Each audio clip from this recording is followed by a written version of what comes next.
Ayan.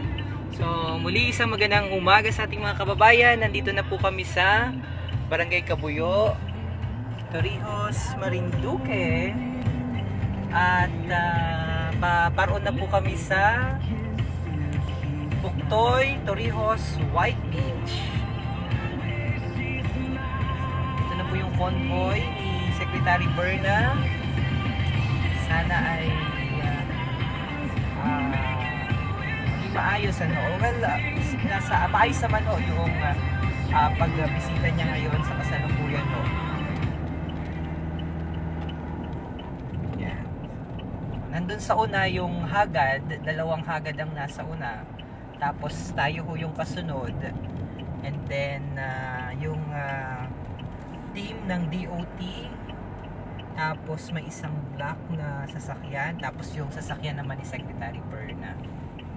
So maraming mga yun, so bumalik na ulit yung signal. Medyo mahina yung dating ng signal kanina. Pero ako make over muna the vlog. So maraming mga kababayan kita ang nanonood sa nakaantabay sa pagdating ni Secretary Berna.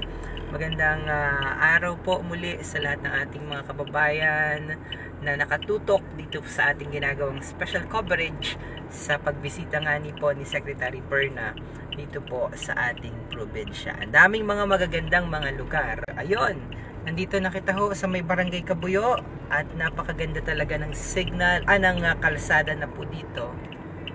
Patungo na po yan sa Barangay Buangan hanggang sa may bayan ng Torrijos sa poblacion area. Tapos ang next stop ni Secretary ay sa Torrijos, White Beach, dyan din po sa Amara. Yan. Hi, good morning kabayan. Kumusta po kayo? Sa mga nakatutok po sa ginagawa nating coverage, antabay lamang po kayo dahil mabilis na yung takbo. Sige, bagi ko na to kay Mark. Mark, take over. Oops, yeah. Okay, special shoutout kina Ate Gian na natutok po dito at silang dito natutok kung nasaan na po kita. Ito yung nagawa nilang monitoring.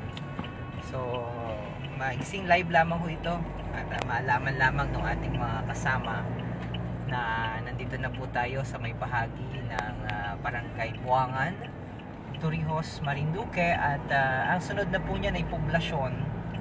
Kaya malapit na po kita sa Puctoy, Torrijos, Marinduque kung saan dun po yung next na stop ni Secretary Berna Romulo po yan. So ito na mga kapitbahay ko na ito. Oo, yan mga yan. Dito na yung bahay namin. Diyan yung bahay namin sa side. Ang bilis. Alright, papaalam na po muna kami. God bless mga kababayan. Ingat po kayo palagi. Ang bilis. Bye bye, thank you. Okay na direct, thank you direct.